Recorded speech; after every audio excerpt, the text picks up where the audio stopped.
Estamos de volta, aqui comigo a doutora Maria Nazaré Lins Barbosa, procuradora-chefe da Câmara Municipal de São Paulo, participando de forma remota a doutora Patrícia Rego de Almeida, ela que é coordenadora de inovação, governança e estratégia digital da Câmara dos Deputados. Neste nosso outro bloco, doutora Patrícia, eu já gostaria que a senhora comentasse com a gente de uma ferramenta de inteligência artificial do Legislativo, que a senhora conhece muito bem, que tem o nome de Ulisses. Afinal de contas, o que é Ulisses? Ulisses é uma homenagem a Ulisses Guimarães. E Ulisses do ponto de vista técnico, né, é um conjunto de algoritmos de programas de inteligência artificial focados, todos eles algoritmos focados no universo do legislativo. Então, a cada trimestre aí nós estamos produzindo um novo algoritmo que vai ser utilizado por diversos sistemas da casa. E sempre, né, Ulisses cada dia está aprendendo alguma coisa diferente com esses algoritmos, a partir dos dados da instituição. Ulisses tem que ser incansável, portanto, né? Nós temos Ulisses trabalhando na categorização de informações no portal, para que as informações possam ser apresentadas dentro de uma área temática de interesse do cidadão. Tem uma área lá no portal onde o cidadão, se desejável, ele pode selecionar uma das áreas de interesse e todo o conteúdo é reorganizado. Eu me refiro a notícias, tudo que acontece nas comissões, discursos, proposições, leis, a própria legislação, tudo é reorganizado em no máximo 2 segundos. Usamos também Ulisses dentro da área legislativa, no comecinho do processo legislativo, como eu falei há pouco tempo, quando o parlamentar vai solicitar um estudo técnico para a elaboração de um projeto de lei, de uma proposição. Naquele momento, esse trabalho já iria ser demandado para os nossos consultores legislativos, que são especialistas em 22 áreas de conhecimento. Então, esse trabalho era feito, essa distribuição da demanda do parlamentar, a partir de um texto onde ele expõe o que ele quer com a proposição e com o estudo técnico, essa avaliação era feita por um ser humano. Então, ela era passível de viés, e ela demandava tempo, né? Hoje, Ulisses avalia esse conteúdo e, a partir da leitura de todo esse texto, ele decide, né, ele aponta três alternativas de 3 grupos especializados para pegar esse projeto de lei. E, em alguns casos, ele precisa mesmo passar por mais de um desses grupos. No próximo, um avanço desse algoritmo logo em seguida, a distribuição para dessa demanda do parlamentar para os consultores, né? Ulisses identificar dentro de estudos técnicos que estejam sendo feitos pela consultoria legislativa e dentro do sistema legislativo se existe alguma proposição que apresente similaridade com essa demanda do parlamentar. E aí essa análise é uma análise semântica, né? Às vezes textos totalmente diferentes, mas eles significam proposições muito parecidas.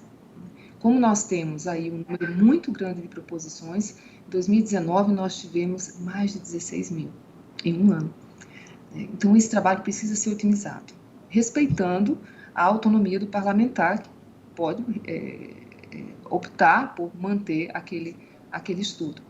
O Ulisses também está sendo utilizado para analisar, na parte de interação com a sociedade, analisar as opiniões do cidadão em relação a um comentário feito numa enquete. A nossa enquete, ela é um pouco mais do que eu concordo, eu discordo de um projeto de lei.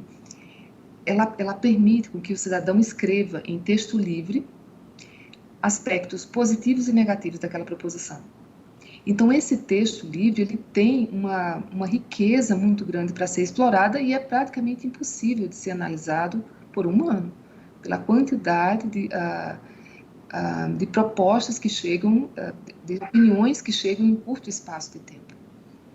Então, Ulisses analisa semanticamente de forma a apresentar para aquela proposição a maior defesa, né, aceitando, né, considerando aquela proposição positiva, usa esses argumentos. A maior defesa contra, na oposição daquela proposição, usa esses outros argumentos. E isso é apresentado em tempo real também. Nós estamos avançando para fazer essa análise que hoje está sendo feita para as enquetes, para todos os outros canais de interação com a sociedade. E de forma a depois consolidar tudo isso e apresentar no celular do parlamentar, para que ele veja a qualquer momento do processo legislativo como é que está acontecendo as contribuições, né, sobre aquela proposição e por onde está vindo. Porque a observação que nós chegamos é que os canais, eles retratam a riqueza, os perfis diferentes da nossa sociedade. Então, nós não podemos achar que 70%, 30% de aceitação ou rejeição por um canal seja suficiente para representar a opinião do cidadão. Nós precisamos considerar todas elas e considerar as opiniões qualitativas que são essas. Então, esse é um trabalho que já está sendo utilizado e tem muito ainda a ser desenvolvido nos outros canais. Mas o Ulisses também tem outros módulos de reconhecimento facial dos parlamentares e reuniões públicas da casa. A área de comunicação tira muitas fotos, tem vídeos, né, o tempo todo das reuniões dos parlamentares. Isso tudo ia para um arquivo e demorava muito tempo para que um colega, um ser humano, um conjunto de colegas, tivesse que identificar cara, imagem, nome e catalogar, né, para poder isso ficar registrado. Vocês imaginem, no final do dia eram milhares de inacreditável. Vídeos, inacreditável. E com o risco da falha, porque você olha ali rapidamente, você vê 20, 30 parlamentares numa foto, mas naturalmente você vai querer registrar poucos. Ulisses vê isso tudo imediatamente, já distribui para áreas de armazenamento específicas para cada parlamentar, e existe um outro produto nosso, o gabinete parlamentar, em que a deputada, o deputado, por meio do seu celular, ele pode rapidamente ver as fotos dele daquele dia ou de uma determinada sessão, reunião de comissão, selecionar e mandar e utilizar, inclusive com os vídeos também, para suas redes sociais, para todas as suas redes sociais com um comentário. Então, isso nós tentamos, de uma certa forma, fazer com que o trabalho da casa ele chegue mais rápido, né, às redes sociais, por um meio que seja um meio confiável, é um mecanismo de comunicação da própria instituição, o que para nós é muito importante dentro da luta para combater as fake news. Eu diria, doutora Nazaré, que é fascinante e inspirador, não é? Eu até fico imaginando que as outras câmaras todas acompanhando essa explicação da doutora Patrícia só podem se inspirar e pensar também numa modernização nesse sentido, que, nossa, nos parece fundamental. Imagina, um clique e você tem toda essa história na retaguarda. Isso é realmente fascinante, né? Eu acho incrível, porque tem o foco no cidadão, né? E esse tem que ser sempre o foco do Poder Legislativo.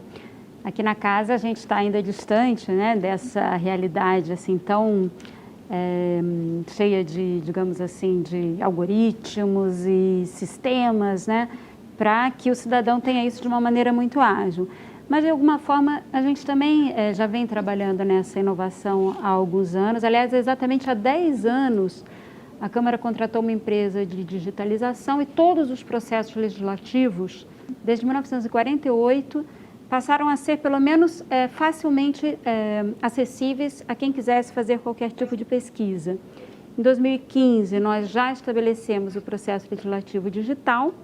Em 2019, antes da pandemia, a gente inaugurou o plenário virtual, de tal modo que todas as proposituras podiam ser apresentadas, discutidas e deliberadas em meio exclusivamente virtual, né? E isso foi muito útil agora já em 2020, porque de alguma maneira nós estávamos preparados para as deliberações remotas em relação a todos os projetos.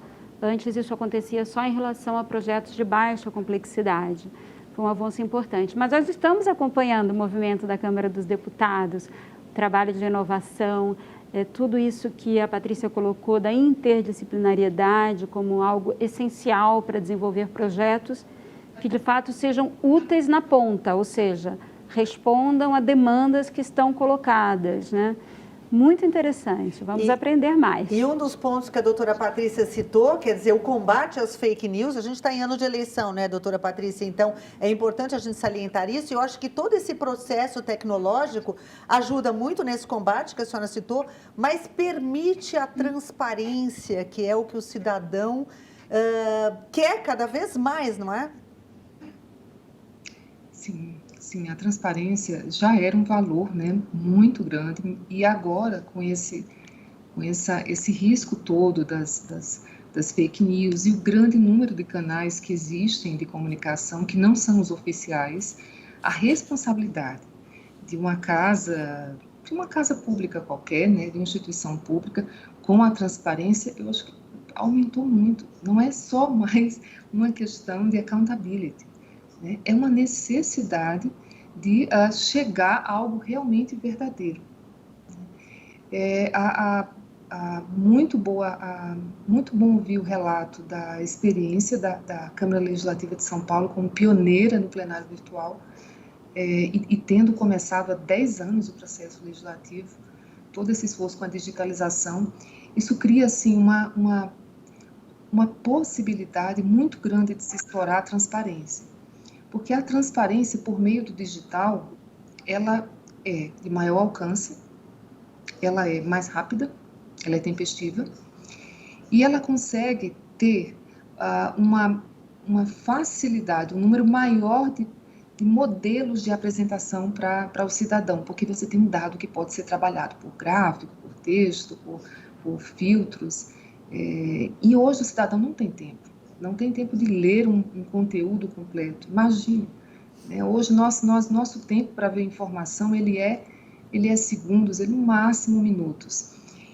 Nós, da nossa geração, e essa geração mais jovem, né, que é a que vai fazer o país, é uma geração que quer o imediatismo.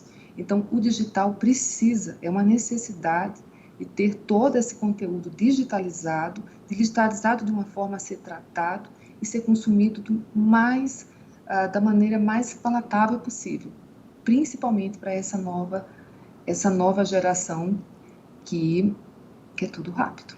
Patrícia, e bem apresentado. Né? Patrícia, sabe o que você está falando? É uma coisa muito importante para nós. A gente tem meditado muito na Câmara e concretamente na Procuradoria da Câmara sobre essa responsabilidade que a gente tem de já produzir os dados de uma maneira organizada, estruturada, que possa ser lido mais facilmente pela máquina e disponibilizado de uma forma mais eficiente para o cidadão. Isso tem a ver, claro, com a realidade das proposituras legislativas, mas também com os pareceres, os contratos, como você bem colocava, os discursos, tudo que se passa numa casa legislativa que interessa ao cidadão, ser facilmente consumido, né, com veracidade, com transparência, com ordem, né, de uma maneira estruturada. Então, é realmente um movimento aí imparável, né, vamos dizer assim, irresistível, né? A questão é como, né, se adequar da maneira mais rápida possível a esse movimento que está na nossa frente, né? Bom, eu gostaria de dizer que foram muito bem pontuadas as considerações de ambas aqui nesse nosso programa do Legislativo do Futuro, né? É o futuro, né, doutora Patrícia? Muito obrigada pela sua participação. Eu que agradeço o convite, a oportunidade e, mais uma vez, parabenizar a Câmara Legislativa de São Paulo pelo pioneirismo. Eu falei que é o futuro, mas Obrigada. É o presente também, né, doutora Nazaré? Eu quero agradecer, assim, muito particularmente a Patrícia. Ela está com uma demanda de trabalho absurda nos últimos tempos, ao longo de todo este ano, mas agora demandas de emendas constitucionais, reformas complexas, e ela está lá à frente do Laboratório de Inovação, dando conta, né, de todas essas demandas.